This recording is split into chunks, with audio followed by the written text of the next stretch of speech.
He just kind Body of and motion. posts. Physics is still physics. Yeah, What's good, everybody? Welcome back for another episode of Top 5 Live. Episode, I don't know, we're shooting in the dark. Javon says 184, so that's what we're going to go with. It is not true.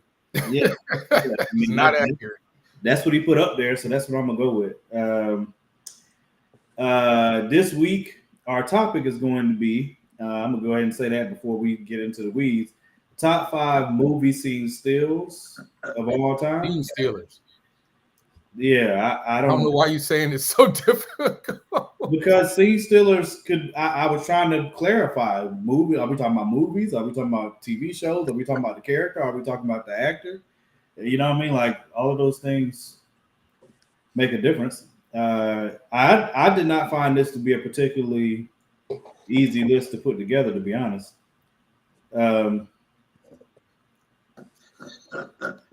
But then the other topics, somebody put something in the chat for something they want to talk about, but I don't remember what it was. I know Danny put the Deion Sanders thing in. Well, Danny, whatever Danny put in there don't count because he ain't even here. Let's talk about these trash movies. That's pretty Which rude. trash movies? Come on, man. But we got to talk about the Deion thing too. Which one? Which one? Who? Great. What did you say? The VR thing? The Deion thing. Okay. I think. Okay, the Deion thing. Didn't we? Okay, we can, I guess. What Deion thing?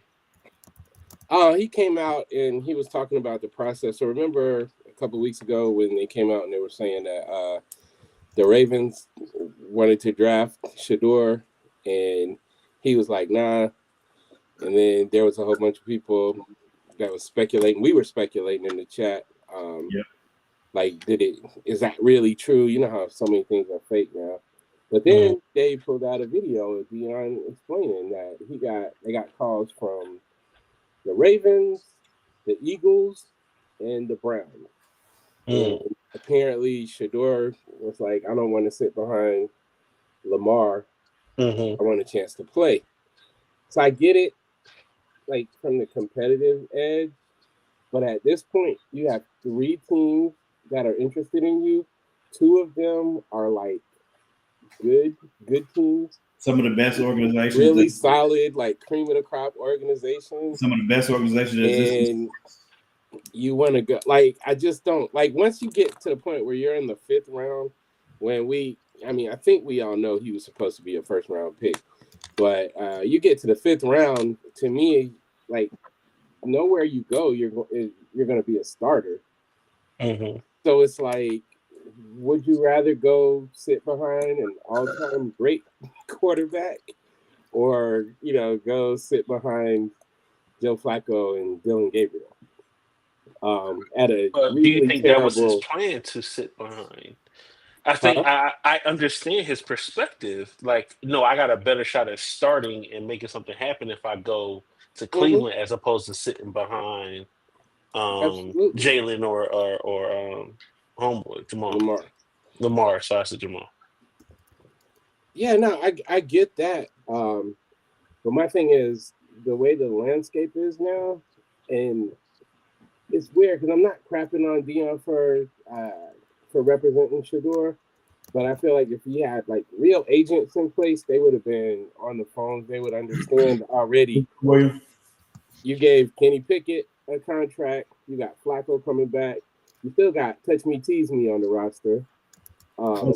Deshaun Watson. You know what I'm saying? And then they just drafted Gabriel in the 3rd round. So, like, from an economic standpoint, it's going to be very hard for you to eclipse at least 2 guaranteed contracts that are in front of you, besides the old thing. But he wasn't expecting to go 5th. He was probably still expecting to go, let's say 3rd. You know what I'm saying? Right, but that's what I'm saying. If they're contacting you in the 5th round, you know what I'm saying? You're now like, they're like, hey, we're thinking about drafting you here. So the 3rd, 1st, 2nd round, all that's already gone.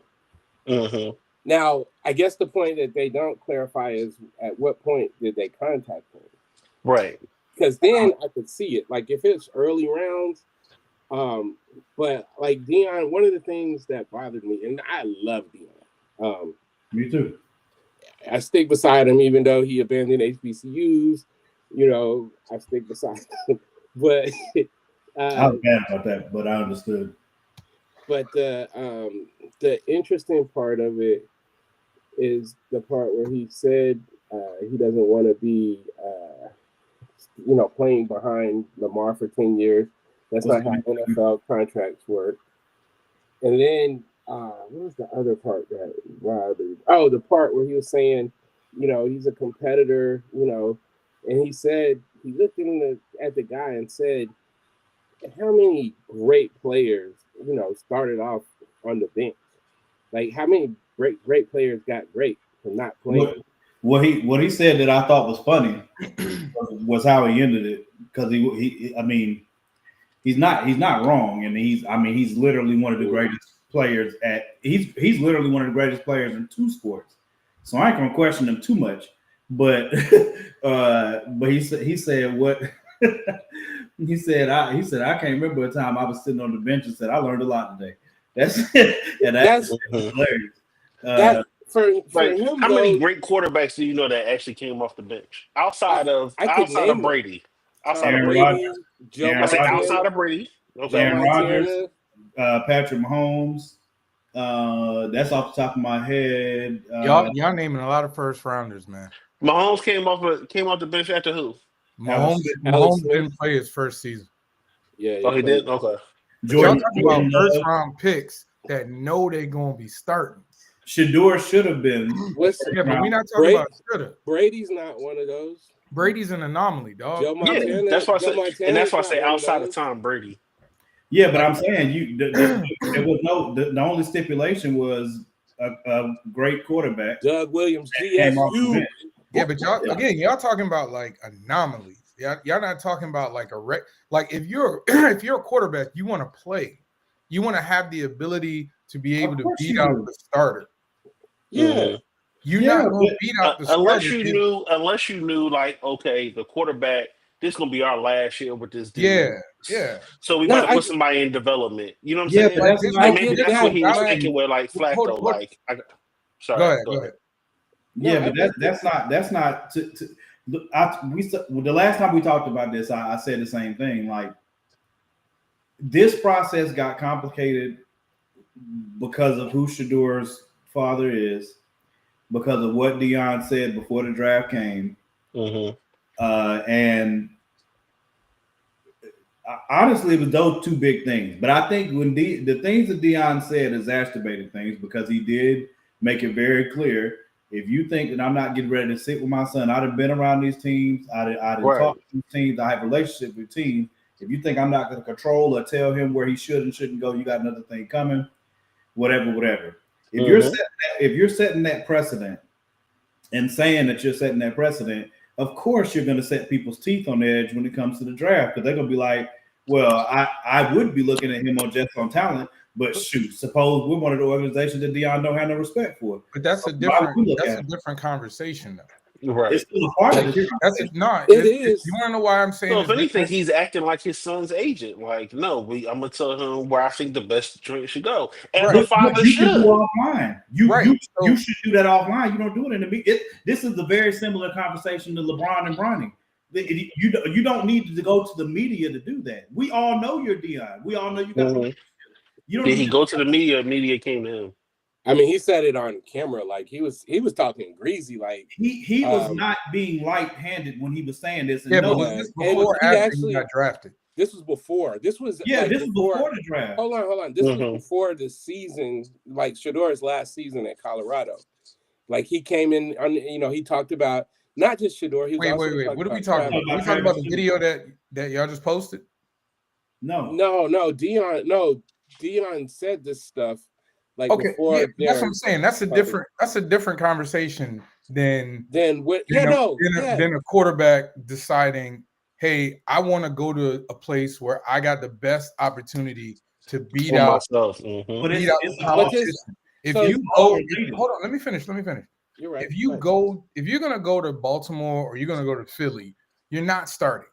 You're not even going to get a chance to start unless something catastrophic happens to him. And even if something catastrophic happens to him, he's still coming back next year. Now, you get an opportunity to play and showcase, but I would rather go to the Browns, who got 4 guys. And if you got 4 quarterbacks, you ain't got one. So I think I will have a better chance to at least fight, compete for the chance. Yeah, that you're not makes going to get a chance. So like, I don't see anything wrong with them. Yeah, especially if he says he wants his chance to compete for it. Yeah. Like, all right, my son plays soccer. It's not a cornerback. Like, you're not a cornerback. You're not a linebacker where dudes go down easily. Like, quarterbacks generally not including this year, because this year is crazy.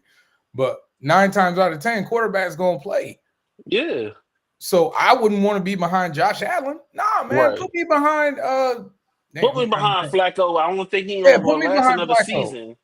And I could be coming in and, you know what I'm saying, get my stuff in. That's just me. You know what I'm saying? I get that, but what you're looking at, so let's look a little bit deeper into the Cleveland situation. It's a shitty organization. Right. They haven't had a good quarterback in 20-something years. Yep. They haven't, not even good. They've had average and below average and flat out bad. So they had Baker Mayfield for a second, but because the organization is terrible, there wasn't any growth. There was no, there was nothing. All that is correct. So now you're going to this team who's got a freaky ass quarterback making 50-something million a year guaranteed. Yeah. Right. So that means he's not gonna play. He's not gonna play. But guess who else ain't gonna play? A lot of good players, because your money's wrapped up into him. Yeah, but so wouldn't you? But that's my whole. But that's my point. You would rather go to a stable organization, because but you go into a stable organization to go sit on the bench and go sit on the bench and not get no and waste years of your career. Waste years. Like, dudes are playing 20 years now. You look at Jordan. Dude, how often?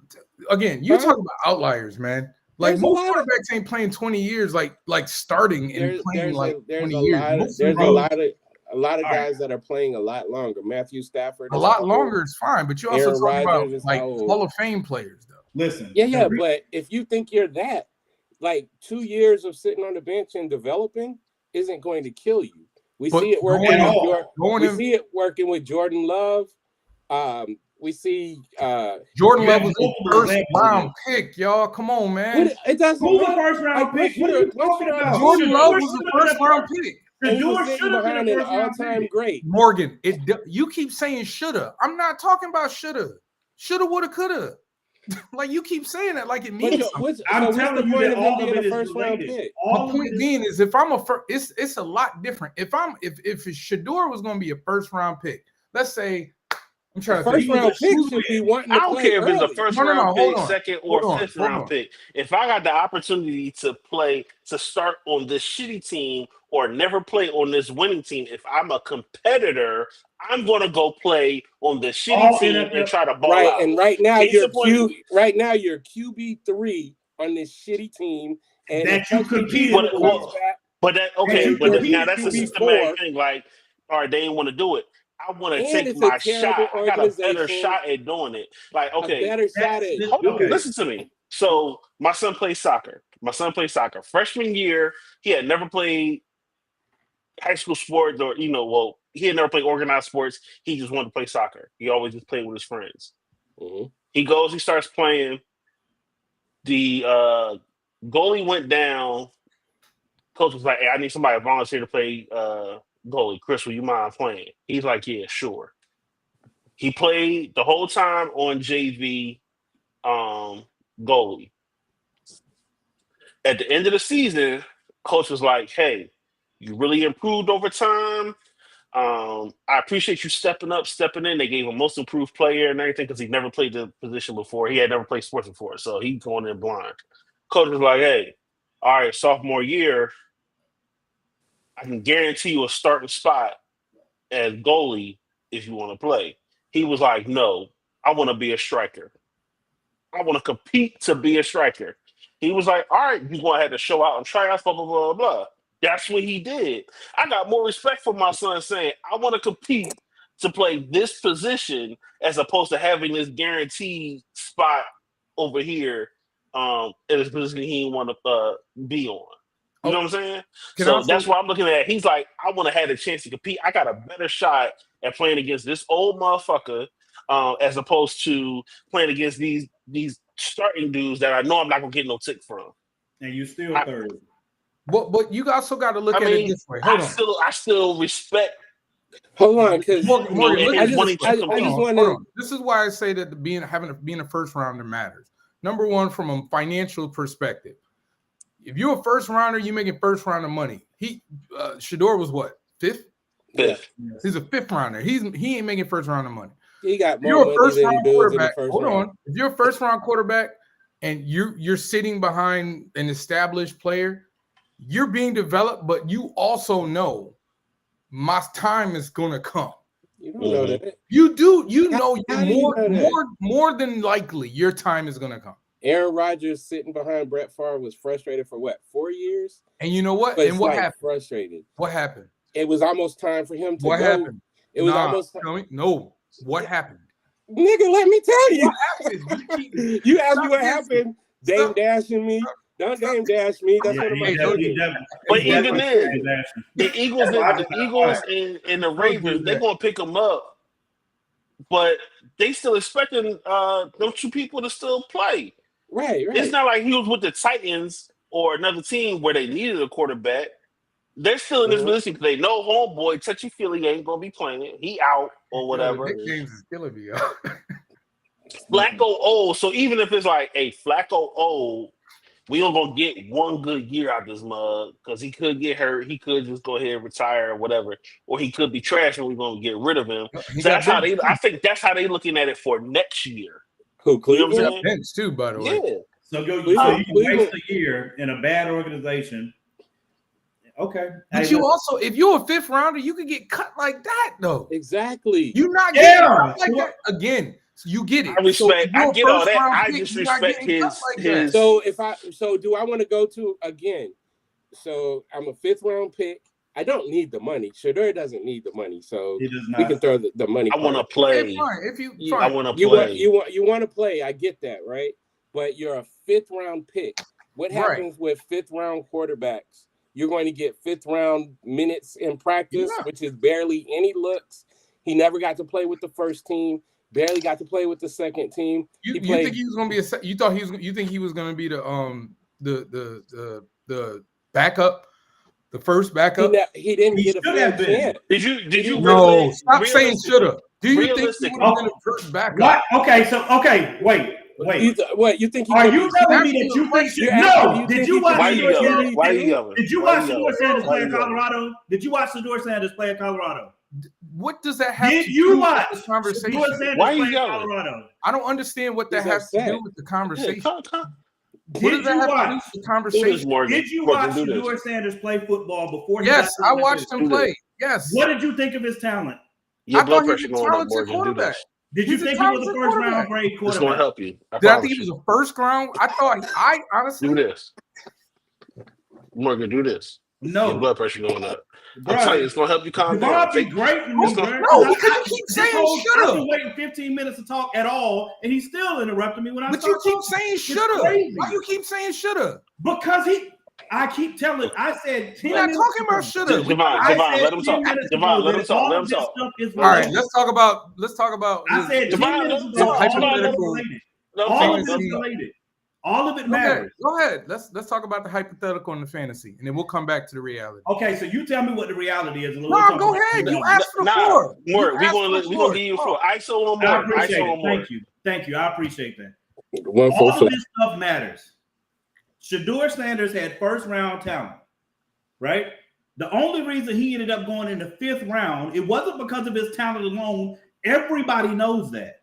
A lot of it had to do with how his dad handled the situation, who he was coming into the organization, and personal choices that we're now learning that he made when he had opportunities. Because like Greg said, we know that he got the conversation from the Ravens, but we don't know what round that call came in. We don't know when that happened. Mm-hmm. this entire question, this entire conversation is about whether or not you want to go to a bad organization where you might have the chance to play, or a good organization where you're not going to play unless this person gets hurt or something else happens. But you can learn the position.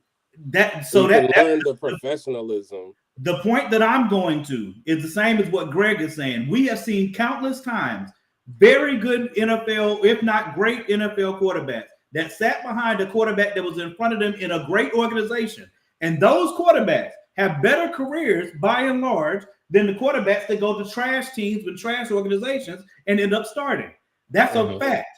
That's just something that you can look at even in the last 10 to 15 years. So it's Sheudur's right. It's Sheudur's right to go to a bad organization and still be third on that roster. Completely. That's still his prerogative. That's still him and Deion's prerogative. But like Greg just said, money is not the issue here. It wasn't the issue. It's still not the issue. We never said money. We never said money. Now you had a chance to play, and you're still third on the depth chart. Doesn't mean he can't move up. Yes, he could move up. But can I just add one part? Hey, don't interrupt him. Let him go. Yeah, you're third on the depth chart, not because there was a fair competition. You're third because you got treated like a 5th round pick, which means practice squad. Right now he's throwing to practice receivers. Practice. He hasn't got to practice with the ones. He never got to play or prove himself with the ones. He did, right? And that's not because Dylan Gabriel is a better player than him. It's because Dylan is a higher pick than him. That's a part of it. He did play. Y'all making a point. When we played the preseason game, when he played in the preseason against us in game 1, he was running against the ones with the ones. No, he didn't have one. No, he didn't. No, he was running with the 2s and 3s. No, he wasn't. No, he started. No, he wasn't. He was started. No, he started, but they didn't play that He wasn't the ones. They started him with the 2s? Yeah. Yes. I don't remember that. And he showed out. I want to say this. He did. Devon, you are not wrong. Morgan, you are not wrong. Greg, you are not wrong.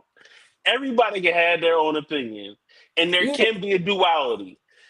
Could he have gone to a different team or a better team and tried to learn? Yes. But we are also saying on this side, we think he's trying to compete, and that's okay. I 100%. Okay. No, I didn't agree. We're looking at 2 different perspectives. My issue came because Morgan kept saying he should have been a 1st round pick. He should have, and to me, that's a separate conversation. So what if he was a 1st round pick with Cleveland? And my point about, and that was my point. When you a first round, if you a 1st round pick, you have a lot less. What's the word I'm looking for? Risk involved. If you and this was a point out because y'all kept bringing up all these quarterbacks that sat behind quarterbacks and learned. Like y'all brought up a lot of 1st round picks that had the. But we brought up other ones and you brushed that off though. I brought up who? We brought up Brady. I said Brady is an anomaly because you can't name. Can you name 5, 6 round picks that went on to be Hall of Fame starting quarterbacks? I'm not saying Brock Purdy is a Hall of Famer, but he's shown himself to be a really good quarterback. Brady was drafted in 2000. Brock Purdy was drafted. I don't think Steve Young got drafted in the 1st round. I'll give you Russell. I'll give you Russell Wilson too. Fine, we'll give you Russell. Russell was a 5th. I think. I think Russell's like a 5th. So Steve Young was 1st round. How many? Would you say? I don't think Steve Young was 1st round. Nah, I think he was. Steve was traded for, wasn't he? Yeah, he went to Tampa. He was 1st in the supplemental draft. Yeah. He was traded for. Well, yeah, but we're talking about him getting into the league. But that's what I'm saying. When he came into the league, they traded for him. I'm talking about guys that were drafted by their organization. Yeah. If you are not a 1st round pick, nothing is promised to you. Can we all agree on that? Absolutely. Right, Morgan, can you agree on that? That if you're not a 1st round pick, nothing is promised to you. But I don't. So outside of an opportunity to compete. Right. That okay. I'm So saying nothing's promised, even if you're a first rounder. Nothing. Yeah, you're yeah. not guaranteed to you start. have You get more some, rope. you get some money. No. Hold on. When I say nothing, let me not say nothing is promised. You have more rope to hang yourself with when you're a first round pick. Right. You might, depending on the organization you get drafted to. Yeah, but most of the time you're an investment as a first round pick. As a sixth round, as a fifth, anything past like third, you're a gamble. You're a gamble. Like they don't know. You might pan out, you might not. That's why you're a lower round pick. If you're a first round pick, you're expected to at some point be a foundational player. Right. So So that's why I'm saying like a guy like Jordan Love. Jordan Love sat behind Aaron Rodgers. Yes, he sat for a long time, but they drafted him with the expectation because if you know the Packers, that's what they do. They drafted him with the expectation you're going to take over for Aaron. And that's why they ushered Aaron's ass out the damn door because they had faith in Jordan Love. Same thing with Josh Allen, Stafford. Well, I think Stafford started his first because he's first. But most of the time, if you're a first round drafted quarterback and you're sitting with the expectation that eventually you're going to start. That's why I'm saying it's different if you're a first round pick. But that I don't understand. You're a fifth round pick drafted quarterback. You're a fifth round pick drafted quarterback. You just trying to get an opportunity to show what you got. Right. So do you want to go somewhere? Again, do you want to go somewhere that like everything's up in the air? Because I'm pretty sure Stefanski is going to get fired soon. I don't know if he'll make it through this year. This is the same team that just gave a quarterback all this guaranteed money, and then they're looking. It's a shitty organization. No, I know. So let me finish. So like, because I'm thinking about like my son or like some of the players that I've coached and mentored, whatever. Like, do I want them to go to a stable organization where they can learn how to play football as a professional, or do I want to send like if Sheuder gets put in the game Sunday, it's not going to be great because it's not great. You don't know. The team is bad. You don't know. I know what he can do. They just won. They just won. Did they not just win? They just beat the Cowboys. They won. The Browns just beat the best. What was people thought was the best team in the league. Joe Flacco was starting. He didn't even finish the game.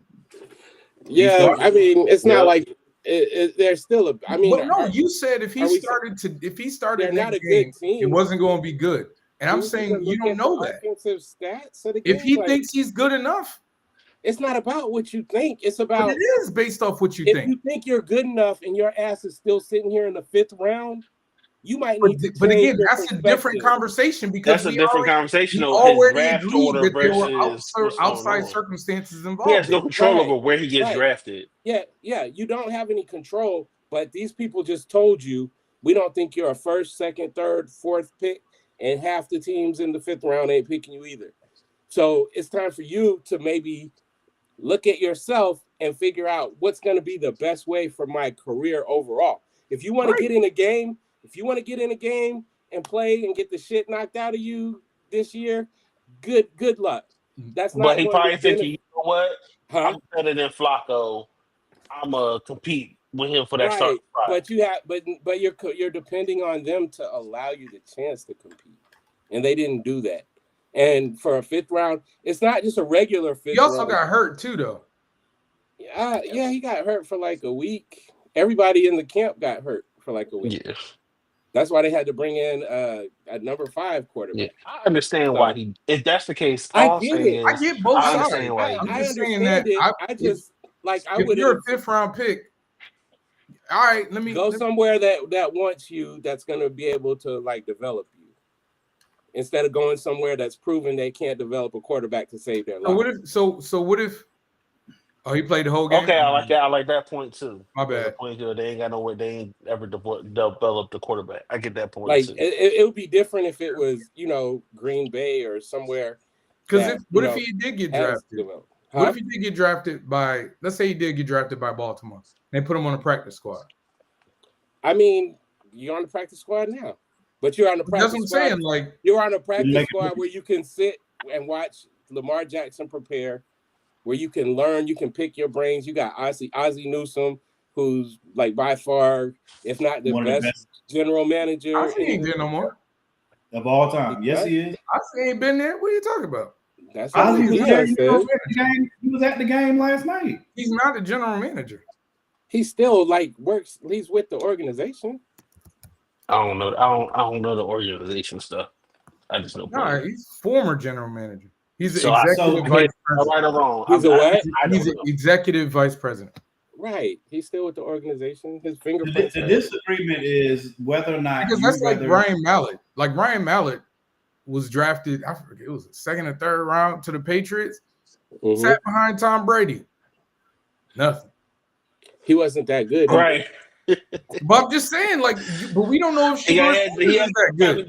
Jimmy Garoppolo is the greatest quarterback. Yeah, but what I know is Sheuder Sanders is good in the NFL. Stop bringing up his freaking. I don't care about what he did. Listen, guys. Who said that? Like you're saying, you brought up. What are you talking about? Ryan Mallett was ass. That's all. No, I know, but I'm saying we don't know if Sheuder bring up Jimmy Garoppolo or like the other few quarterbacks that. Where's Jimmy Garoppolo right now? Backing up. Huh? He wasn't that good when he was in the 49ers. Yeah, that's why they got rid of him. That's why Brock Purdy to a couple of Super Bowls. Like he took him to the Super Bowl. He took him. All right, go look for how many yards he threw to get them to the Super Bowl. Jimmy has some. We'll talk later. Like, what are we talking about here, guys? We're talking about a nigga that got a whole bunch of money. Same team. Brock Purdy took him to the Super Bowl. Are you saying Purdy's trash? Took him to the Super Bowl. What? Yeah. Are you saying Purdy's trash? I didn't say Purdy's trash. Y'all brought. Why did you say it like that? You brought up Ryan Mallett. Bring up a good quarterback. I'm making an example of a quarterback. I'm making an example of a quarterback that went and sat behind a great quarterback in a good organization. And when he got his chance, he wasn't good. Okay, I'm just saying we don't know if Sheuder Sanders is good. We have no clue if he's good. Okay, and we're not going to know that with him playing for Cleveland, playing against. We wouldn't know that if he played for Baltimore. We would know when he gets his chance. When was he going to get a chance in Baltimore? When he going to get his chance for Baltimore? When was he going to get his chance? How long do NFL contracts last? How long is a rookie? I'm not in, so I don't know. No. I'm not in, so I don't know. Y'all really think Lamar Jackson? Y'all think they was gonna be like, all right, Lamar. How long? No. There's this thing like teams actually do it. They develop quarterbacks and then they educate me. They trade them. Educate me. But it's a fifth rounder. How many years is his contract? Educate me. How long is a contract for a fifth rounder? Typically, I can Google it. Okay, you asked the question. I thought you know it. It's not 10 years. It's not 7 years. A typical rookie contract is okay. How many more years do you expect Lamar Jackson to be playing? I don't. If Sheuder would have went to Baltimore, to be clear, I do not think that Sheuder was going to overtake Lamar. I think Lamar is going to be in Baltimore as long as possible. Same with Jalen Hurts. Right, but I think a year, 2 years, learning behind a Hall of Fame quarterback, I feel like that's a bet. You have a better chance of learning the game mentally because we know he's got the tools physically. I understand that. I respect that. So I respect that. I'm learning behind an all-time great, like a first ballot Hall of Famer, a perennial MVP, and he should have won it again last year. So, do I want to learn from him, or do I want to learn from old ass Joe Flacco and Dylan Gabriel? Do I want to learn how to be a pro from John Harbaugh or Kevin Stefanski? Like that's what it comes down for me. Now, if he would have had a chance to go in and had a fair chance to compete for the Browns job, I would be cool. But he didn't get a fair shot, and we kind of knew he wasn't going to get a fair shot. I understand that. So you're going to come here and get the same treatment that you could have got from a team that could win the Super Bowl this year, to two teams that could win the Super Bowl this year, where you could have like a whole different trajectory of learning the game. A good example of this conversation, talking about organizations and the value of going to a good one versus one that's not considered to be good. The same thing happened with Eli. He refused to go to. Weren't the Chargers going to take him? Yeah. Yep.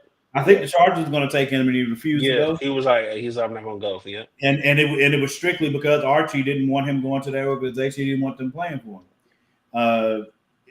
Again, I know that was Eli didn't get to start right away.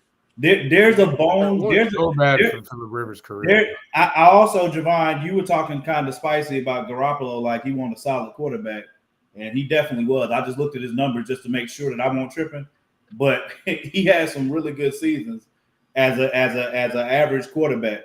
He was playing just fine, and then he got hurt that year, and then Brock Purdy took over, and they went to the Super Bowl. But it's not like he was coming off his best season. You know how often they were trying to get rid of Jimmy Garoppolo? That's because he was injured a lot. Yeah, they literally had a full They had a full playoff game where they refused to let that man throw the ball. And whose fault I watched this. Is that a coach's fault or a player's I'm just saying there's a reason. And then he almost threw a pick one of the few times he threw. Right, because you let him throw the ball 10 times. He wasn't like 10 times in a playoff game. We didn't say I didn't say he's an all-time. I'm just saying he wasn't. It wasn't like he was like he didn't even play that great in the Super Bowl. Again, you're not letting him throw the ball, man. Like that's really what happened. Why would you not let a quarterback throw the ball? Because you. It's not the way you run if you. What I believe is that I heard a lot of stammering. I'm just messing with you. Kyle Shanahan is kind of an egomaniac. He thinks that I watched it for years. We watched him screw the Falcons out of a Super Bowl. He's gonna run his shit. He's gonna do stuff his way. And if you're not doing it his way, just like his father, but he is a fantastic. You asked out. He can scheme up some stuff. He's a fantastic. And he can also make choices. Like, you don't hamstring your quarterback. And nobody on here is going to say that Jimmy Garoppolo is not a good thrower of the football. Ooh, we're 20 minutes on this topic. Y'all want to switch now? We've been talking about this a long time. I don't even know. I'm good. Anyway, I don't. Whatever, man. What was the other topic? Because this one could go on something forever. About trash movies. Y'all want to talk about The Long Walk? It was awesome. I don't know. Can we talk about it? Because I don't know if it's going to be spoiled. Man, whatever. We passed. Everybody's seen it, right? No, I saw it. It's been out for 2 weeks now. Okay, I saw it. Yeah, go. I was disappointed. Hey, wait. We gotta do a scale of 1 to 5. 1 being bad, 5 great. 2.5. Damn. I give it a 3. I give it a 3. 2.5. 2.5. 2 and 3/4. I give it a for the genre especially. I give that. It's at least a 4. It's at least a 4. It's a really good movie. I give it about a 4. It's a really good. So it's something you sit and watch again. Yeah. I almost went to see it yesterday, but I went to see him again. Yeah, I'll give it a 4.25. Yeah, it might be a 4.5. Like, I haven't graded it yet because I'm still working on the horror list. I can't give it a 4.5 because of just something that I brought up on the thread. We can talk about it. Yeah, we can talk about it. Like, I mean, to me, there felt a little bit too much of the magical Negro. Yeah, they were pushing it, and then in that scene when he stopped, I'm like, man, I'm about to walk out. No, don't speak in code. Let's talk about the damn movie. No, he did. He said it when he stopped. He stopped. And he stopped and did what? When he stopped walking and trying to let old boy win. I almost walked out. Yeah, I was pissed. I was about to walk out. I was so mad. Get out of here, man. And then, Chucky Fellow was like, no. But no, it was cool. That I will say that was lingering in my mind. Like, man. And it's just the fact that homie is a fantastic actor. He is. Even though I did not know what accent he was using, because that accent kind of went different places. Yeah. But yeah, he's a fantastic actor. I fell in love. He in Alien Romulus, I was like, he needs an award. He was he was great. I didn't even put two and two together. That was him. Yeah. He was incredible in Alien Romulus, bro. Like I was like, yo, he seriously should win an award for this. Like he's the best synth. He might be the best droid I've seen in the series, bro. Is he British? Yes. I think so. He might be the best synth that I've seen in the Alien series, including the first one. And I hate it. Fassbender was great too, though. Yeah, I think all of the synths have been good, but he was phenomenal. Like he was really, really, really like he did so good that I went to, like, while I was watching the movie, I was like, who is this? I literally looked him up as the movie was going. Because I was like, man, this dude is killing it. Like the glitching out, the stuff. I thought everybody in the film did well. Like I don't think anybody gave a bad performance. You talking about in Lone Walk? Yeah. Everybody was awesome. Why are you making that face, Jess? I'm listening to y'all. No, man, I want to get everybody in their faces. So that steak face. I'm trying to see if my opinion gonna change based on what I'm hearing. The thing that I love the most about the movie, and it is partially because I'm writing a story that is, I'm co-writing a story that is an ensemble story. And the biggest thing that I loved about the movie was how well they did with the ensemble part in getting you to care about the characters and getting you to be vested with the characters and you wanting them to make it through the journey. You know what I'm saying? They did a really, really good job with that. The only gripe period that I have with the movie was like the way that some of the people chose to go out. I wish they had found a different avenue, because it felt like three of them went out for the exact same reason, kind of, you know what I'm saying, kind of just wigging out. And that's okay, you know what I'm saying, because I mean, in that situation, is that feasible? Yeah, it is, you know what I'm saying. But I just would have, if we were writing that, I would have wanted to find another way to have this go where this character is going to go, they're going to be gone, but it's not going to be something similar to what I just saw this other character go out for. I mean, there's only so many, like, is either injury, sickness, or losing your mind, or just getting tired. Like, that's, you know what I'm saying? Like, that was the four, pretty much, you could put all of the guys in the category of one of those four. Except for the last one. Yeah, but that's what I'm saying. It wasn't a big gripe, because, like I said, I still, it's not. I'm trying to think of a movie that I think is literally perfect. It's hard to give a movie. I've still never seen Pootie Tang. I refuse. Capuchin? Why? Yeah. I refuse. But yeah, it's hard to think of a movie that's just a straight up perfect movie. I got a lot of Shawshank Redemption vibes. Huh? I felt it felt like Shawshank Redemption to me. Somebody just else, like tone wise, like in the same universe.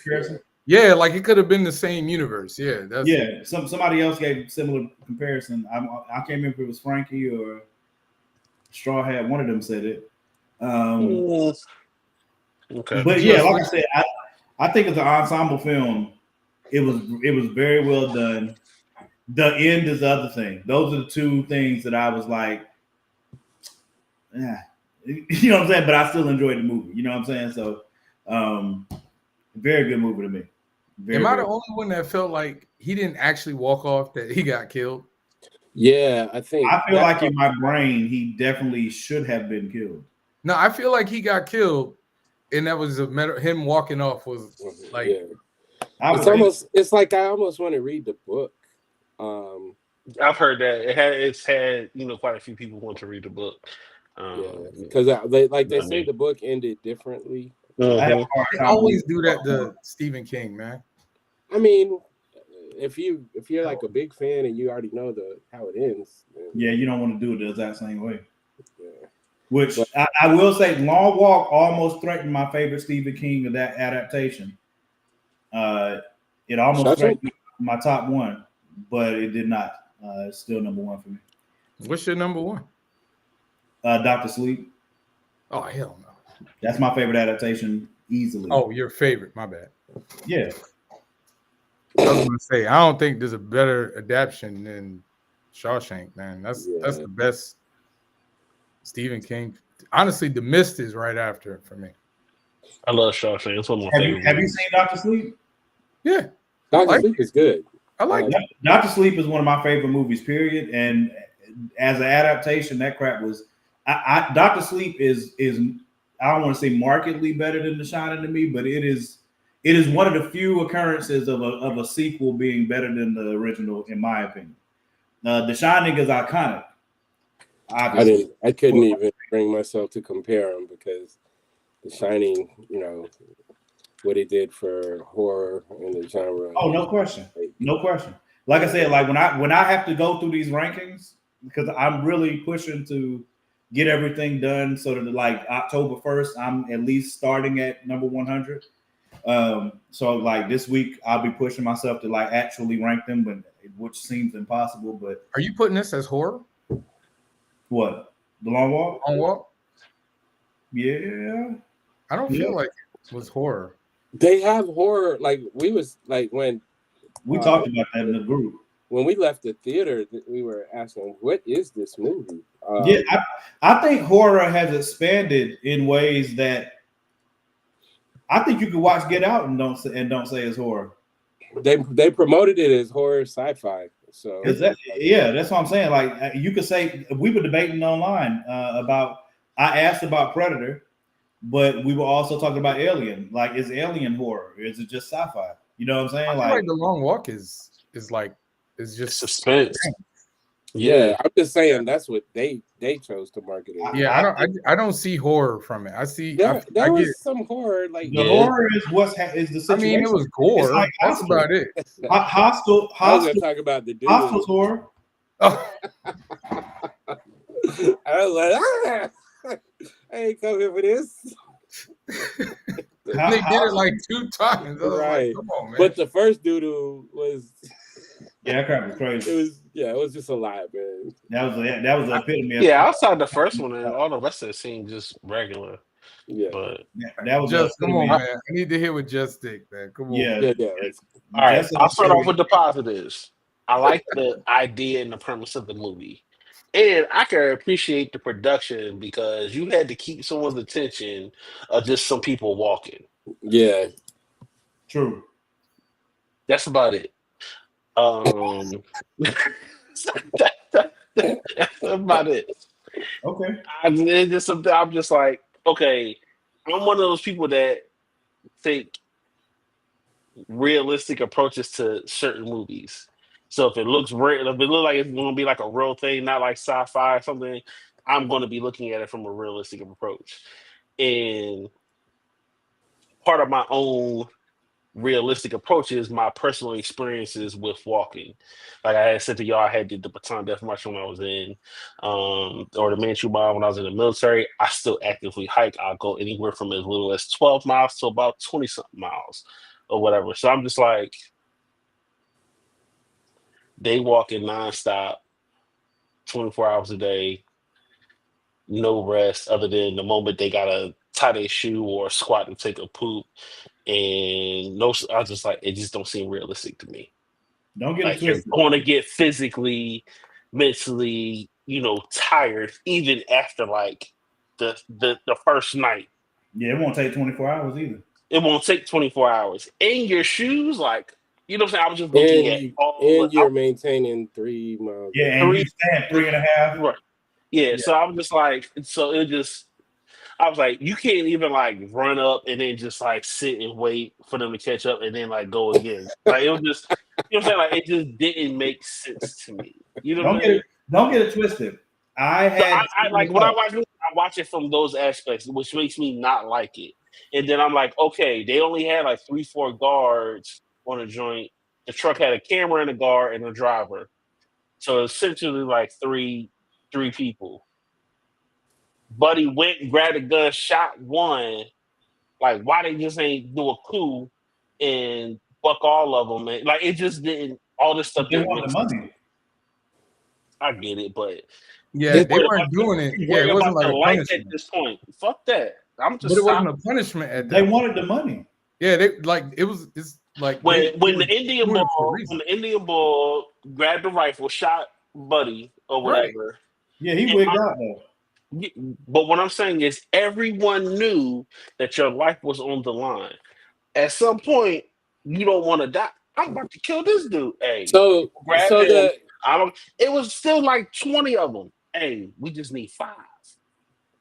Yeah, but nobody get the money though. So okay. I'm trying to live. The reason I think that, it was a draft. This still wasn't no volunteer. Number one, you shouldn't have signed up. Number two, you didn't sign up. You got drafted. That's something they also said. You didn't sign up. Number two, nationally, everybody's watching this. I think that's one of the strongest components of it. That's what I can do. I can go run. I can go run. You can't catch me. I can go high and rest. Justin for like 2 hours, and they go find you and then publicly execute you. Guess what? I got some rest in the meantime. You have to get plenty of rest. Yeah, you can be eternally resting. Yeah, that's Just gonna be trying to bob and weave the bullets. I think differently. I'm like, ain't nothing wrong with that. But just though, that's like getting mad at the referee because you playing a football game. Like you decided to football game. But the referee making bad calls, I could be like, yo, what you doing? Tackled me. Yeah, but as they said in the movie, they didn't really sign up for it. They just got that was a draft. It was a metaphor. No. Time out. Remember, at the beginning, he said that they had a back out period. Mm-hmm. Mm-hmm. So you could back out. Right.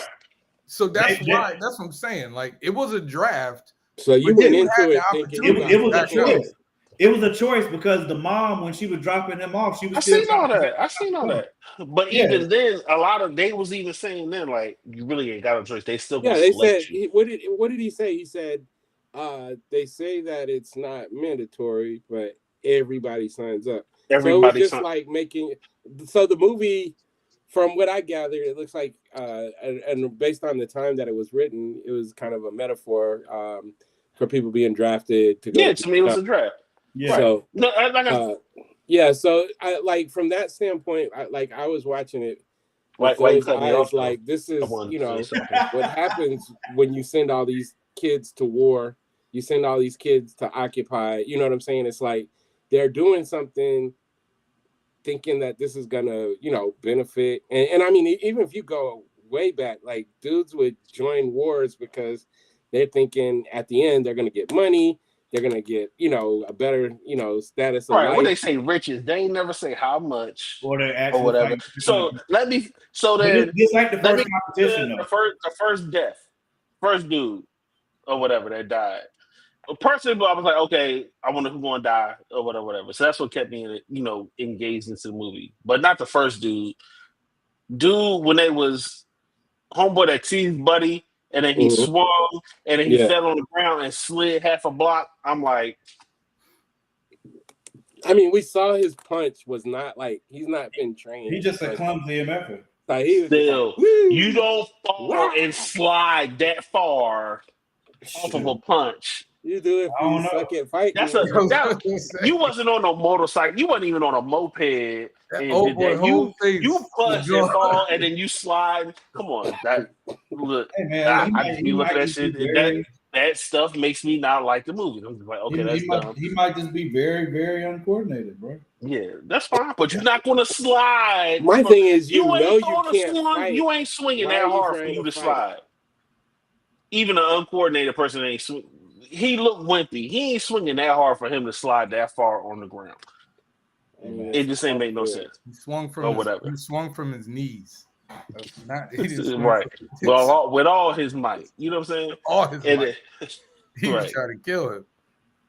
So I did. So some of the joints just ain't. I'm just like, okay. Then Buddy gonna stab himself with it. It just like, all right. I mean, they lost their minds. They walked for like 300 plus miles for I got you. Which is niggas okay. on there They literally lost their Our mind. homeboy got a whole broke ankle walking on the stub. Like you don't. Because you about to get shot, dude. Come on. All right, I'll say this. On. You have the threat of death on you. You ain't gonna move a little differently. No, Justin said in certain ways, yes. But walking on a stump, you know you gonna get my shot. man ain't trying to hop stop. or nothing. Can I get some crutches? You know what I'm saying? And then homeboy was about to get shot. He's like, "Got some water, please." It was like, how that default back to it was. Which one? And then the final part. One, I think the black ball. I don't know. He gave me that he had a crush on Buddy. I thought that too. Because when he was like, okay, you got a girl back home, he looked at him. Right. And you know what I'm saying? Just like, okay. No. And then, so now they sharing their goals and their dreams to be like, white boy's like, hey, I want to kill this dude or whatever for whatever reason. He killed my pops, blah, blah, blah, blah. Buddy's like, hey, I was low down. I want to start, saving kids and, start an orphanage, group home, whatever he wanted to do, blah, blah, blah, blah. But then he get there and he give up all of that just to kill that part. That was dumb as hell to me. And then after that, he ain't sit down and take no break. He gonna keep on walking off in the rain. But that's something he was walking to the upper room. Ain't nobody want no break. Hey, what you want? What's your first wish? I want a damn foot massage. I need to sit down. I need to eat nothing. You want to? Come on. Like, see, it's stuff like that don't make sense to me, and that's why it just be making my little like meter drop. But that was my issue with the magical Negro thing. Because in my head, I'm like, listen, man, I know listen, as many times as this dude wanted to, it basically was done. He was done. White boy was done. Keep picking up, like, you're supposed to be trying to win this, dog. Yeah, I'm like, right. I know you need help along the way. He seemed to be the freshest dude. Yeah, he was not wrong. He never looked like he was struggling. He literally was the magical Negro. Like, I was like, damn. I was waiting for like the plot twist to be like, oh, he was in this before and he won, or you know what I'm saying? Something crazy. Like he was the pacemaker or something low key or whatever. And I was just like, all right. And then homeboy was dude's son, and it was which I knew that because he's the only one that said. Where the general was like, "Good luck to you, son." I seen that again. I was like, "Oh, that's different." Like I pointed that out right in the beginning. I didn't see that part. Yeah, when they were calling everybody's names and giving them the tag, when he came to him, he said, "Good luck to you, son." And then I was like, "Oh, that's different." He ain't said to nobody else. It made me think about it. So did y'all know that was Luke Skywalker? Yeah. Like you can't tell by that voice. I mean, that's the Joker, man. Yeah, no, I got you. I just was like, oh, I don't really know. Yeah, he do the voice for the Joker on the Batman. Like, and then when did the guards sleep? If they was how they stay up all night? Or no, they said they switched out. They swapped them out, man. They swapped them out. That's what they said that though. I was like, oh, just I'm different with movies, man. Hey, by the way, before we get to the list, I saw two really good, and these are older movies, but I just finally saw them. Heretic and Companion. Have you ever seen either of those? I seen Heretic. I started watching Heretic. I didn't finish it. I think so. What y'all take? You would really like it, Morgan. What was y'all take on How deep did you get into it? Huh? How deep did you get into the movie? Probably 45 minutes. Like, what did you think of it so far? It was okay. I'm trying to. I don't think I finished it, but I think I intended to. I think I rented it and I just got busy or I fell asleep or something. You know what I mean? And I just didn't finish it. But I mean, I probably. I figured subject matter wise, I might like it. I just got to finish it. Because I thought it was a heavily theological like film. Yeah. Like super, super, super thick in it. Yeah, but those are two. I don't know if y'all interested. Companion was pretty good. Before we do the list, y'all two are fired on the top. Which two? Oh, man, you just got bad taste, man. For what? Niggas, man, together, bro. You ain't like Together. What was wrong? What was your problem with Together? Listen, bro, it was scared. Scary. I said, were you scared? Man, get the no. What was your on him? I haven't seen it yet. I didn't go yet. Him. I didn't go yet. I went to see it again. Did you see it, Justin? No, I ain't watching it. I look dumb. Yeah, I mean, you're hard to to please, man. Damn. As a sports, I ain't like Highest and Lowest either. That movie was dumb too. That was disappointing. I'm sorry. That movie. Terrible is okay, Justin. I refuse to watch it. I don't want to ruin my. You won't ruin anything. I love Denzel and Spike. I like Spike Lee and Denzel too. Denzel, he did what he could with that script. I don't like give it both of them to death. I still love both. What's the problem? I need to understand what the problem is with Together though. Like, it got really good ratings kind of across the board. Look, I'm not hating on nobody that gave it a rating. I'm just saying for me. So the reason I'm getting at y'all is because number one, I told you I don't like body horror as it is.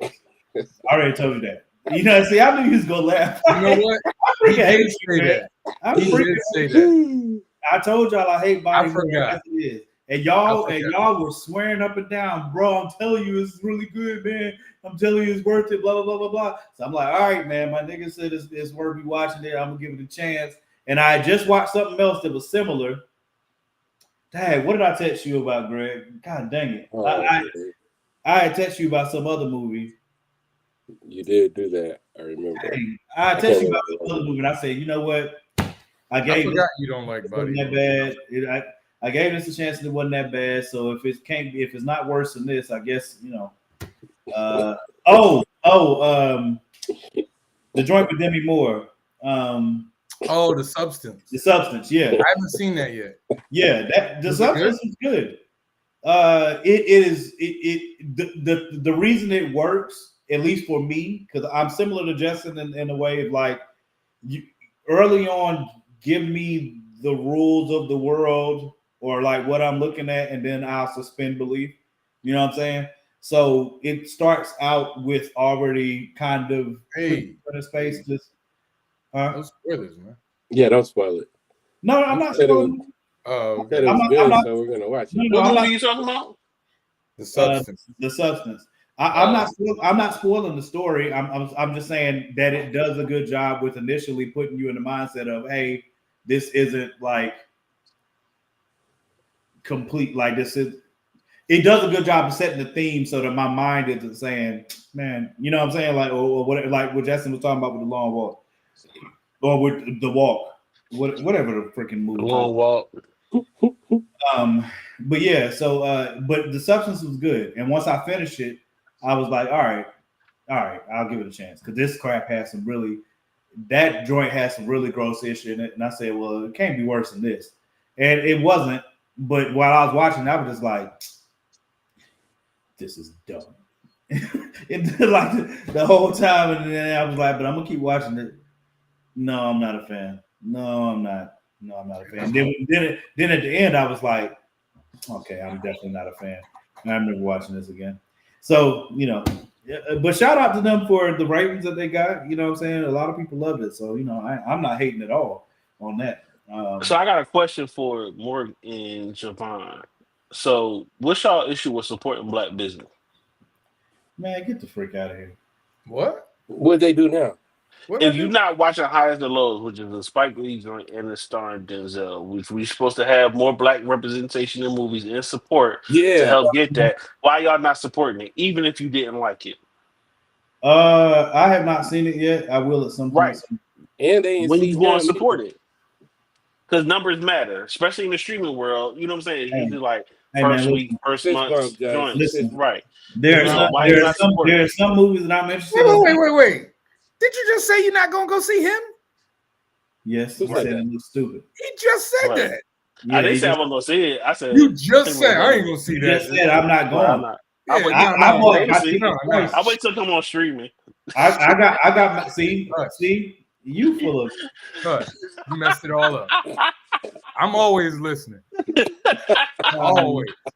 Y'all support black business. I won't man, and there's no attention. Hey, I supported Marlon Wayans by going to his comedy show, so he got all my money. Oh yeah, no, I'm not. Look, Greg was like, "Yeah, you had me to that point." I'm not against. He got my money. You know what I'm saying? I'm not against Marlon him. got my money. I'm not against him, but the same as I said in the group, from the time that that's a genre of movie I typically don't. From the time have interest in seeing. I mean, I'm gonna go see it. I'm hoping to go see it on Thursday, but I just from the time that I saw. So what if I pay for a ticket and don't go? Would you feel better about that? I've done that before. Why do you not like? I don't care what you do. So Justin, you said I didn't criticize you about going to supporting small black businesses. You did that to me. I know. I don't care what. I'm that person for the show, man. I'm gonna do that. That's true. I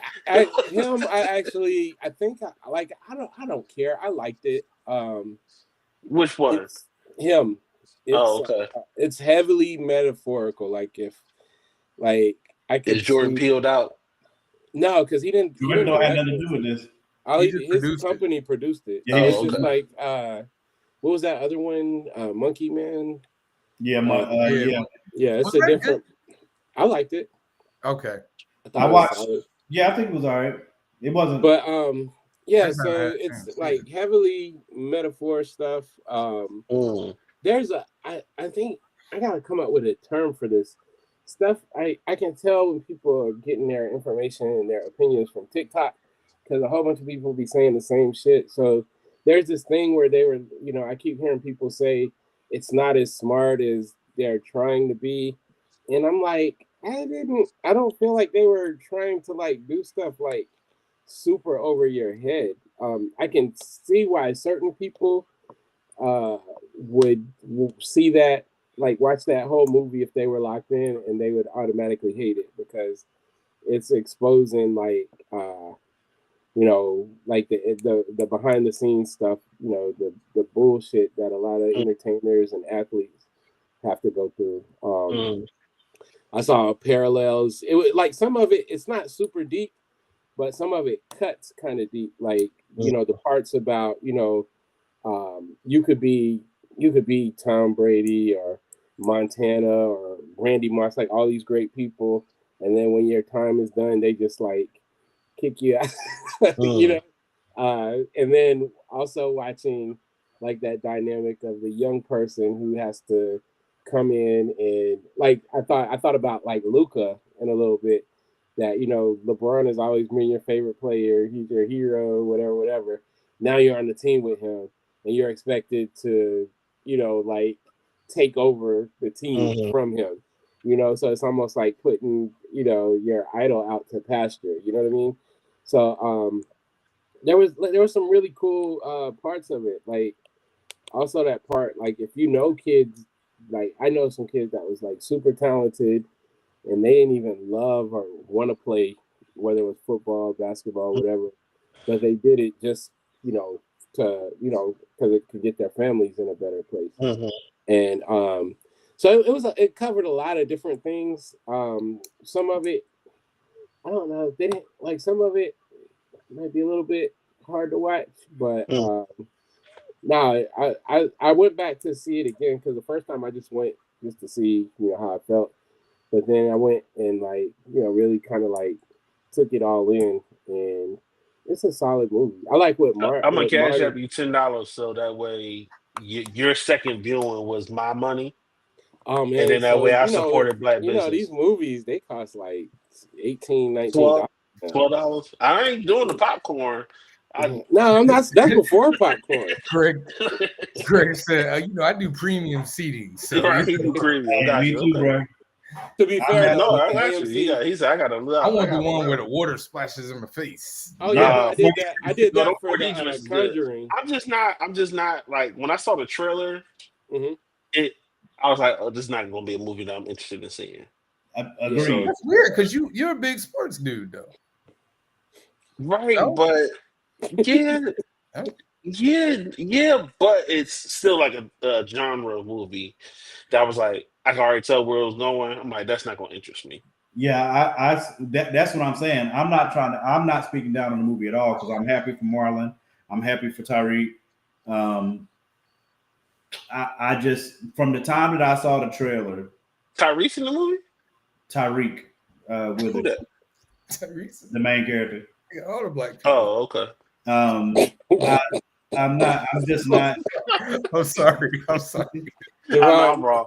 Look, I'm sorry. you know what I'm here for. You know why I'm here. I'm just not. I'm just not a. I just the trailer. I was not concerned. I just I felt an unease the whole time. I'm like, I'll go see it, but I'm probably not gonna like it. I just had that thought all the time. But like I said, I had tickets to go twice this weekend, and I just had one of the weekends, and I was like, man, I'm good. You know what I'm saying? I just say check it out on, you got the thing now, right? So you get 4 or 3 movies. I just like when I don't like it's. I look at some of the reviews and I'm just like, get out of here. Like it's I like what Marlon said because they were asking him about like the low ratings and he's like, I've been in a few movies that were like that got bombed like in the beginning, like as far as reviews and stuff went. And now they're like classics, you know what I mean? So it's like it's innovative. I can tell you like from the standpoint of like shots and how they directed it. I'm not saying it's gonna beat Sinners or anything, but it's definitely encapsulated like very detailed and like really interesting shots and angles and lighting and stuff to make it it was pretty. So was it directed by Jordan Peele or was it produced by his company? The guy. Okay. I forgot his name. I think he's. So was the Spike Lee joint? Was that the same thing? Was it produced by Spike Lee or was it directed? No, Spike directed it. Oh, okay. Y'all ready to do the list? Let's go. All right. Does TV count? No, just movies. Who said that? Was that Justin? Javon? Why would I? Next time, I'm not asking. I'm just gonna send my. I didn't say that. Say my people. Movies, man. Movies. Yeah, no, I'm saying Javon is. I was asking the group earlier, are we doing TV, movies, whatever, or just movies? He said just movies. Why just movies? Let me do my list and get it. I think TV should be included. Man, so we can have another topic for another time. See how much we struggle to have topics. This I'm trying to give away all the milk. This one was not easy for me, so I'm interested to see whatever y'all come up with because I created a niche list. So all right, I'm gonna give you the real actor's name, the movie, and then hold on. Remember, we gotta say the rules. Can't be the protagonist or the antagonist. The main. Oh, you come on, man. Come on. You can't be a scene stealer if you're the lead actor. Just do you not look at the thread? No, you don't. It's the supporting person, right? Yes, the supporting person. That's what I said. Can the supporting person be a hero? I said the main protagonist or the main antagonist. No, you ain't say main. You said protagonist or antagonist. Yeah, that's all my come on, like. All right, so I didn't say main. Did I? If I didn't say it, I didn't say it. That's how my come on. He didn't. No, you didn't say main, but we clarified. Protagonist is a protagonist. I know. We clarified. All right, it's okay, Greg. We clarified. That's why I should be first. I'm like, I'm gonna go. I don't be knowing all this stuff. Protagonist. Number 5. So number 5 on my list. Again, top 5 movie scene stills of all time. Number 5, Drew Barrymore, Scream, beginning of the movie. What's your favorite movie? She was only in that film for like, I don't even know if it was 10 minutes. But that conversation set the tone for everything else, not just in that movie before the series. She played the killed girl perfectly. She's a stereotype for that now at this point. You know what I'm saying? Especially for slasher movies. Talk about stealing something. I mean, she innovated that role for the genre for this age. I can't say all time because you got Jason, Freddy, and all those. But I would argue she did better in her scene for that movie and those slashers than the people that came in the Jason and Freddy movies because we don't even remember them. So that's my number 5. Number 4, Robert Downey Jr., Tropic Thunder. Oh damn! Oh, good one. Good one. I'm just a dude. I'm just a dude trying to do. Yeah, good one. That's a good one. I didn't even think about that. Right. What I tell you, when I watched that, we just had this conversation too because me and my best friend got in. We didn't get into an argument, but it was a debate because he was saying if it was a white person that was wearing blackface, I would be pissed. And I said, no, I wouldn't. I said I wouldn't. The intent is what matters. Number 1. And number 2, in the movie, if you're watching it, that's not what's happening. He wasn't. We can get that's a conversation for later. But RDJ, Tropic Thunder, multiple scenes, but he stole every scene he was in. Aside from the one that Tom Cruise was in, because Tom Cruise stole 2. He was amazing. Number 3, Charlize Theron, The Devil's Advocate. Again, you could pick multiple scenes from that movie. You could pick the scene where she finally commits suicide. There's 3 scenes that stick out of my mind. One, when he leaves her at the party and she asks him not to. When they had that conversation afterwards, that was great. The scene after old buddy and her had sex, and then her offering herself. She was amazing in that movie. Period. Number 2, Joe Pesci, Goodfellas. Funny how. Like funny ha or blah blah blah blah blah. That movie, that scene, still every time you watch it, it's like, damn, bro, you about to off this dude. If you ain't seen it, if you never seen it, ain't no way in the world you're not thinking that. You know what I'm saying? He about to get killed, and he was just messing with him the whole time. If I was in that scene, I would have left if I could, because you about to kill me. And it's an iconic scene. Everybody has at least heard that at some point, and he wasn't the lead in that movie. Number 1 for me. Viola Davis, Fences, Jessica Sanders, Ain't Spotted You. Masterclass in acting. Masterclass. One of the best scenes I've seen in a movie. And I've said this before. Fences, what they did with Fences as a movie was incredible because they literally shot that entire movie in pretty much 4 places. They pretty much shot it as if it was a play. Yeah, that was the beauty of it. Yeah, I mean, they shot that entire movie in maybe 4 or 5 places tops. The majority of it was at the house, in the inside, in the backyard. You saw once when he went to work, the street. Those are 4 I could think of. But I mean, it was literally just that, and it was almost all dialogue, and you still watched. It was crazy. But when she busted that scene out, that's the first time I wanted to fight Denzel Washington. I was ready to come through the screen on him with the skippity. I'm telling you, master class. So that's my 5. Can I go? Or who's go ahead, Greg. All right. I just want to preface this, ladies and gentlemen. My 5 is the Black Edition. It's way too many. So I had to file it down. So I was wavering. Technically, he's not the protagonist of this movie, but he was the dominant force in this movie, and he is the GOAT. His name is Denzel Washington in Glory. Oh, great! Just ridiculous. Ridiculous.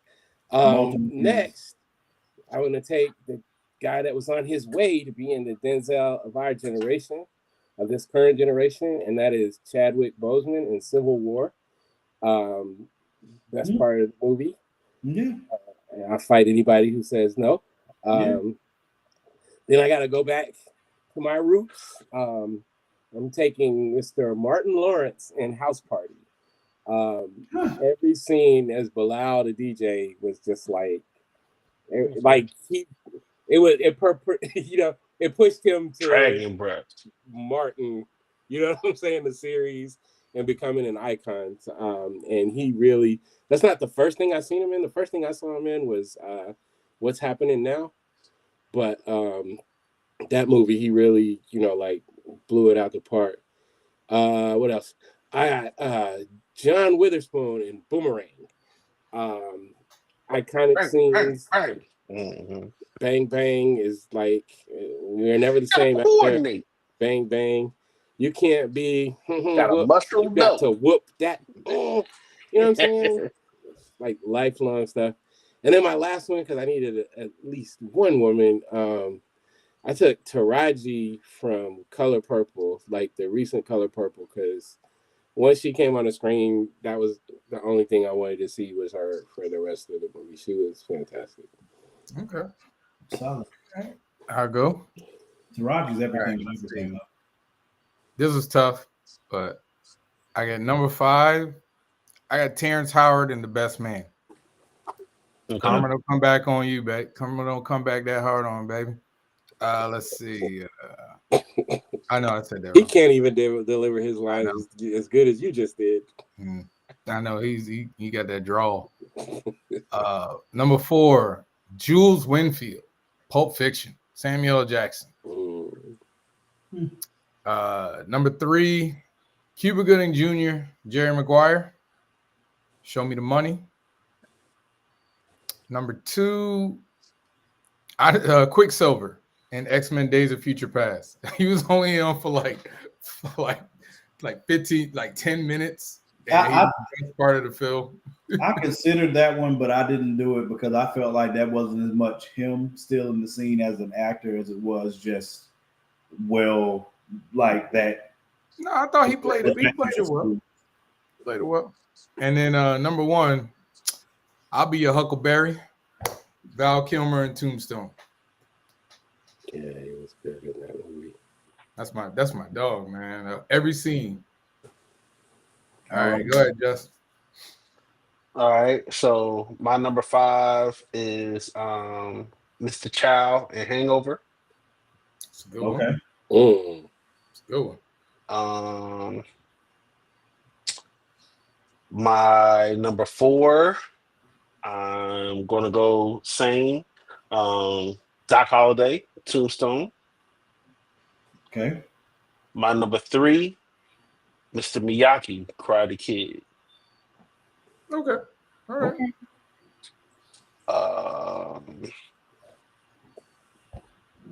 My number 2 question. Animation. Yeah. Okay. Bet. Number 2. Just my personal favorite. Lucius Best, aka Frozone. I really did. I went back and forth on that one. I was going and my number 1, The Genie in Aladdin. Okay. I was gonna say, once you said animation, I was like, if you don't have Robin Williams, I was about to say animation is a whole different list in itself. I could take Mr. Miyagi off and put the Minions in Despicable Me. I almost put what's her name? Miss Edna. Edna Mode from The Incredibles.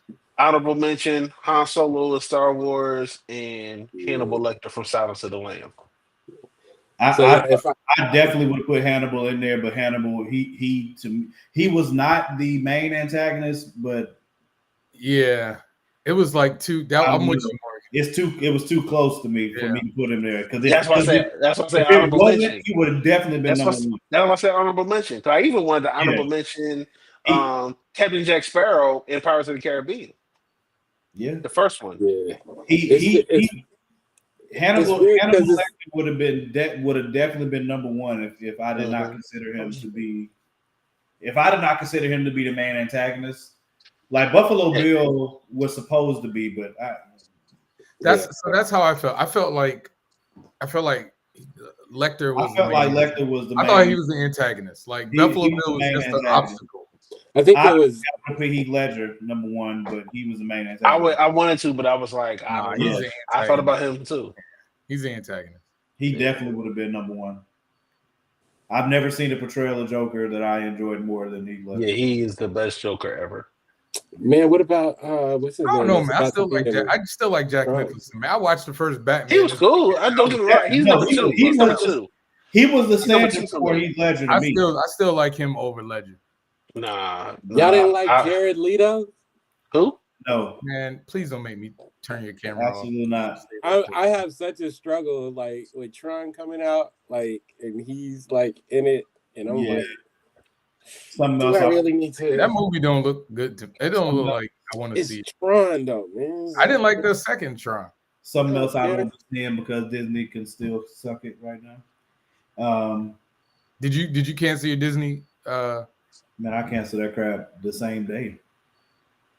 So his joint come on tonight. Are you gonna watch it? Jimmy Fallon? What is it? What come on tonight? Jimmy Fallon. He coming on tonight. You gonna watch it? Jimmy Kimmel. I was never Fallon, whatever the name is. I never watched Jimmy Kimmel. I watch clips. I don't watch the actual show. Oh, okay. So how does it? So all right. So I don't generally boycott a lot of stuff because I feel like if we could we might as well boycott everything. What have you boycotted? I don't generally boycott it because. So I'm just asking, what have you boycotted? I haven't. Okay. No, I haven't. So not generally, you just don't boycott. I don't. No, I don't. Okay. And I'm okay. Like because even when like the Kaepernick stuff was going down and people were boycotting the NFL, to me it never made sense. Mm-hmm. Because I'm like, well, if you boycott the NFL, then you might as well boycott every one of these other leagues too. Mm-hmm. Like, you know what I mean? Like, there's like, to me, it's like, well, if you boycott this one thing, then there's a whole slew of other things you need to boycott. Gotcha. Then you still shop at Target? Picking everything. You know what I mean? So you still shop at Target? All right. I'm just asking. No judgment. Yeah. Okay. Yeah. Cool. I still Boo. Boo. Who you want me to go to Walmart? So Greg, where'd you go? Where'd you go shop at? You think Walmart is better? So, no, I don't. So you say boo, Greg? If you said boo, where'd you shop? Where'd you shop I at? haven't shopped at Walmart in like 10 years. Where do I shop at? If you're not shopping at Target, where you getting your stuff from? I go to Publix and get most of my stuff. I feel like every business, if you dig deep enough. Yeah, that's how I feel. I understand that, but I also understand, like putting your dollars in places, sometimes you got to make a point, So I think what happened with Target, I think it was phenomenal. Neither one of y'all is wrong. I was just wondering. Well, there are certain there are comic book creators who I won't buy their stuff. Uh-huh. So that's the closest thing to a boycott. Like Ethan Van Siever, whatever his name is. He's an artist. He's an artist who said a lot of like really foul stuff. Mm-hmm. I used to love his artwork. I would buy anything he did. Then he started talking greasy. All right, I'm done. So that to me is a more direct. Like, but to me that's what I did with Disney because I wasn't doing it for Jimmy. I was doing it because I'm not getting ready to pay these mugs to play in my face being a hoe for old buddy. You know what I'm saying? So because I think it was way more layered than that. But did you boycott ABC too? Once you get to big these big multinational corporations, it's hard to be like, all right, I'm gonna boycott them because of this thing over here, and then you find out that this same company owns this thing over here, all these other subsidiaries, right? All this subsidiary, and then all right, well now I can't. Now I got to start boycotting all of this stuff. You know what I mean? But nobody bats 1,000. Like I don't think. No, I'm not disagreeing with you. Do what you do. I was just talking about me. I think it's similar to like me. I initially said why I wasn't shopping at Walmart and why they could suck it, but I have since let go. I don't really say it no more. I just don't do it. You know what I'm saying? I ain't looking for nobody else to do it. I don't care what they do. I'm just speaking for me. I feel like that hurts the black companies that are working through Target. Yeah, we had this conversation with Tab. Yeah, but they were getting hurt anyway. Like they were about to be hurt. So my question is, if you're gonna if you participated in this particular boycott of canceling your Hulu, Disney Plus, or whatever, now that he's back on, why wouldn't you at least go on to the network that he's on to support that to get this man's ratings up. If you're supporting him, I personally, good point. And we talked about this last. I hope that makes sense. Well, again, no, it makes sense. Again, I didn't do this. I didn't do it for Jimmy, right? So I respect Jimmy Kimmel. I respect his. I like his clips and stuff like that or whatever. But I don't watch his show. I didn't do this. I didn't do this for Jimmy Kimmel. I did it because it was such a blatant. It was such a blatant direct. I mean, the FCC dude was direct about the threat that he says wasn't a threat. You know what I'm saying? I'm like, man, and then ABC saw that clearly. And then once the news came out that Bob Iger and them are trying to buy some other corporation or whatever, so they backed down. You know what I mean? All right, so okay, you gonna choose the money over free speech. All right, bet. I'm not gonna pay you my money to play in my face. That's crazy. I'm not gonna do it. You know what I'm saying? Yeah, I think like that's stuff they've been playing in our faces for yeah, but that's my point. Like again, no, everybody has to make their own decision about what's too much for you and when you're gonna stop paying your money or keep paying the money. That's a personal decision. I don't care who does and who doesn't. I just know what I'm not doing. I can't spend money. Can I ask you a question, more? Did you boycott during the Kaepernick stuff, NFL? I did initially. What made you come back? The longer that I thought about, I felt like the NFL joint was a darned if you do, darned if you don't situation because I've always wanted to see. It's similar with the Jimmy Kimmel situation. In that situation, the reason that I came back was because I'm like, man, I don't want to see them not like the point that you just brought up, right? It ends up hurting black businesses or whatever. There's a lot of black millionaires right now through the NFL, through the NBA, through whatever, and that can negatively affect them. That I think by numbers and seeing what was moving and what wasn't, it wasn't affecting anything, not like that. So that's a part of it. But when it comes to the Jimmy situation, like I said, I wasn't doing it for Jimmy as much as I was just. I'm like, man, I'm not about to. I'm good on that, whatever. But there's always a balance to it. Like there is a balance of, like Justin just said, like, do I want to support Jimmy? Yes. But what would I like to see Jimmy do? Ultimately, number one, do not do what they're asking you to do. Please don't get up there and give no BS apology. That's number one. Number two, you better not freaking donate to Turning Point talking about some. Do not cave to their demands. That's number one. Yeah, I don't think he's gonna do that. Number two, the biggest thing I would like to see him do is similar to what we got into an argument about this, but like when Dame Dash was on the Breakfast Club talking spicy to them for the one that blew up when he was talking about them not being bosses and all the rest of the nonsense. One thing I would like to see is more people put themselves in the position like Cat Williams, Dave Chappelle, Issa Rae, people that, all right, you created this, you built it from the bottom, you did it your own way, you didn't have any network success or network partnerships or whatever. At some point, the networks came to you and offered you something, but you're going to do what you do regardless of whether they partner with you or not, right? So Dave Chappelle is controlling his own ship, period. Cat Williams is controlling his own ship, period. I'm gonna make this money regardless. I can make more money if I sell this to Netflix. Can I make more money? Yes. But am I gonna make money regardless? Yes. Can you cancel Cat Williams? No. Can you cancel Dave Chappelle? No. So what I would like to see Jimmy do is, I believe Jimmy. You can. No. You can. No. They can pull the plug on all of it, and they'll still make money. That's what I mean. So like. What I mean by that is, if you have a true fan base, they can't. You might lose some partnerships, but your fans are still gonna be your fans. Like a perfect example is Kanye. Kanye still got money. He didn't been canceled. He's still canceled right now. He still got money. He still got money right now. You're not gonna mess with his. You can mess with some things. You can cancel these partnerships, but you cannot take him.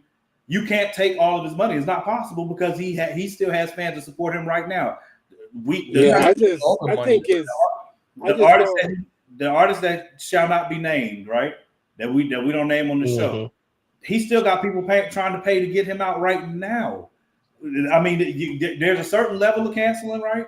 But my only point is, Cat Williams and Dave Chappelle have positioned themselves with a fan base that will follow them regardless. And whether they have partnerships with Netflix, whether they have partnerships with Amazon Prime or whoever it is, they're gonna make their money regardless. They're not gonna go broke because they have people to ride with them regardless. What I would like to see, they might not go broke, but they're not gonna make the same amount of money. Yeah, Jimmy's making like between $15-16 million a year. But I think Jimmy is in a unique situation too, where I don't believe Jimmy needs ABC. I don't. He's at the point now. Totally needs ABC. I don't think he does. Hold on. Can I ask? So, you don't think Cat Williams? You don't think he needs these streaming platforms? No. He's proven it. What? How? Cat Williams doesn't need because he's gonna sell.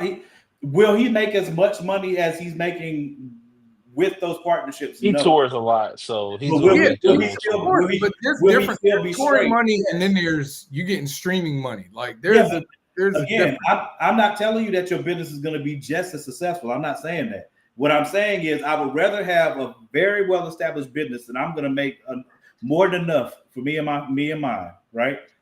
That you can't touch, you can't mess with, you can't alter. If you want to partner with me based on my terms, you can. And we can negotiate on what those terms are. If I agree with it, I re-up. But I don't want to be in a position. Kevin Hart does it, but Kevin Hart has way more corporate sponsorships and partnerships that he has to tread a little bit more lightly. Steve Harvey, another good example. They have to tread a little bit more lightly with what they say, where they say it, and things like that. Versus Cat Williams and Dave are going to say what they want. Period. Because it doesn't. I disagree. I think Kevin Hart is in the same boat. He might make just like you said. Kevin Hart. You don't think Kevin Hart has enough of an audience? Kevin Hart's been canceled before though, too. How? So. They tried. When he was saying the homophobic stuff. When he cheated on his wife too. You think that really did anything, y'all? When he cheated on his wife, it impacted him a little bit. Like when he cheated on his wife, that impacted.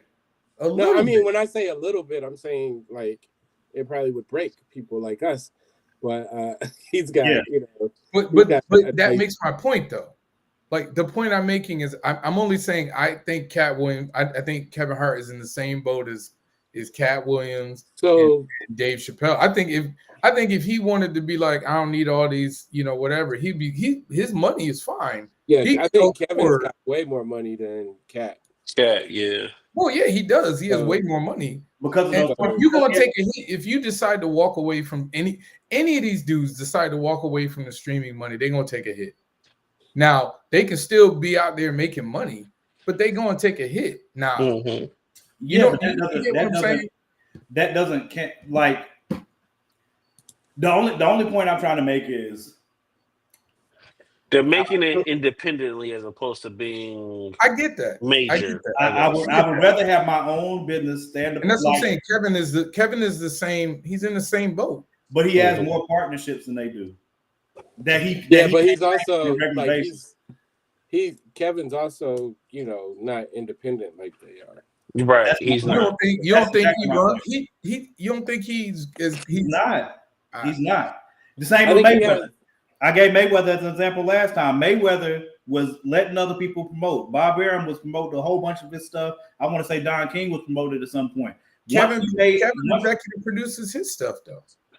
Yeah, but Cat has been spending his own money for his own specials for a long time, and then he will say, "Yo, I got this special I'm about to put out. Do y'all what?" You know what I'm saying? He can go to Netflix and say, "Yo," it's the same as you giving a what you call that crap? Okay, but you don't think that has so I get what you're saying. I'm not disagreeing with you. I'm asking for understanding. Yeah, like because when I think of Kevin Hart is a lot more palatable to the general audience than say Cat Williams. And that matters. Like I think if he had the opportunity and he had it, Cat Williams would take all of the same. Cat Williams had the opportunity. Promotion. You don't think he would take the same partnership? No, he had the opportunity. He blew it all the time. Yeah, he blew it. He blew it. Right. But he had the opportunity. He blew it though. Like he never left his lane. He will tell you that he blew it.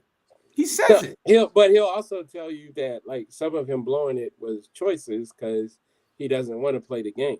It's the same with Dave. Yeah, but him playing the game is one thing, but his personality and the stuff that he was doing. He went through a time. He went through a time in his life. He's spoken about it. He's put it in the stand up. But that's not the same. Point, yeah, but that's not the same as my point is. Let's use Dave. The man was about to fight a 15-year-old. You know what I'm saying? Yeah. let's use Dave Chappelle, right? Let's use Dave Chappelle. That's a better example. Dave walked away from it though. That's a difference. Yes, but again, he walked away from it, right? Which was network deals. He walked away from it because of what they were asking him to do. Right. And he didn't want to do it. And he wasn't comfortable. He left it. And people said, you're crazy for leaving all that money on the table. He didn't care, right? He left it. When he came back to stand up, since he's come back to stand up, Netflix did a deal with him. But what we know for a fact is they had his own terms for what he was going to do, what he was not going to do, what he was going to say, what he's not going to say. And Netflix had to accept on his terms. That my only point is that. Right, and I'm saying Kevin. I think Kevin is in the same boat. He's just more willing to give a little than. Has Kevin had a Netflix special yet? Yeah. Well, no, I don't think he's had a Netflix special. Yeah, he's had his last 2 or 3 have been on Netflix. Yeah, he's had them on Netflix, but he hasn't had Netflix specials. No, like he did. He had one during COVID. I'm asking. Oh, that one during COVID when he was in his house. Mm-hmm. Yeah, I do remember that one. Yeah. But I don't. Was that Netflix? Yeah. Yes, it was Netflix. Well, yeah. So I just think that Kevin is more willing to, like y'all said, and I guess I'm agreeing with y'all. Kevin is willing to play the game more than Cat Williams does. Yeah, but I'm not hating on Kevin at all. But let's go back to who we were talking about, Jimmy Kimmel, who isn't close to as talented as any of the people. Mm-hmm. No, he's not. We're talking about. But Jimmy, he needed this job. But Jimmy's not a Jimmy's not a comedian. He's not a stand-up comedian, right? His lane would be going and podcasting. The people that come on his show right now would still come on his show if he did it privately and ran his own ship, just the same as Shannon Sharp. Shannon went and built Club Shay Shay without ESPN, and he's making more money there than he was making the ESPN. Jimmy Kimmel can absolutely do that without. You think he's making more than he was making at ESPN? He said he was. He made it clear that he's making. I don't believe that nigga say no more. I don't know, man. I guarantee he's making way more money. You gotta remember when he was out in the ESPN. Don't guarantee that because he had a $100 million contract. He was only doing it like 2 3 days a week. No, he went. Didn't he go full time at one point? No, he the whole time he stayed 2 days a week because Stephen A. wanted to make sure everybody else stayed in rotation too.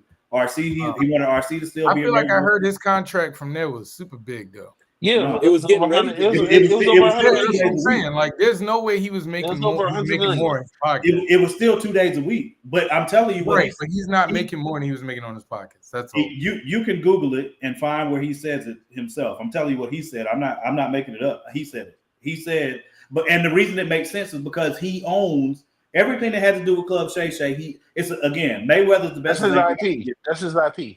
Exactly. Mayweather's the best example I can give you. Mayweather was making money when Bob Arum was promoting his fights. Was he making way more money when he promoted his own fights? Yes, because once Mayweather was running his Morgan, what? You're bringing up these amazingly talented people, and we're talking about Jimmy Kimmel. Yeah, but the only point look, you're talking about once in a lifetime boxer, but we're not Jimmy Kimmel. But that's not the conversation is about, can Jimmy Kimmel set up his own podcast and have the exact same people that appear on his show on ABC show up there and have the exact same conversations that he has right now? He ain't gonna make the exact same money he was making at ABC. And you might have to do a hell of a lot more work. Way more work. Yes, but okay. It matters. It does matter. All of us are entrepreneurs, right? I think if Jimmy Kimmel went on his own, production wise, it would be a change. It'd be less, but the conversations and the guests, he has way more control. He has the connection and the star power to still have those same kind of people on his show. He's built relationships. Who watches Jimmy Kimmel? You're not the only point that I'm making. I'm sure some people do. I don't know. Right. I don't know if Jimmy. That's what I'm saying. I think most people don't watch late night. I don't think Jimmy wants on his own. He would still have that. But most people don't watch late night live. I think the point Morgan is. I don't think he wants. Regardless who it is. I don't think he wants it. I don't. Man, you gotta think to wake up on his own production. He can have it uncensored. People exactly. No, I'm not disagreeing with what it could be. Paid $88,000 every episode. Bro, I'm not okay. Hold on. I'm saying again for the point of clarity. I'm not saying that.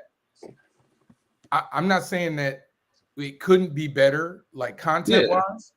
I'm saying that, and this is kind of what was my point last time, is that not everybody wants that level of responsibility. Some people just want to do their thing, work paid, and then go off and do whatever they want to do. Not everybody wants to be the boss. Another example is Pat McAfee on that level.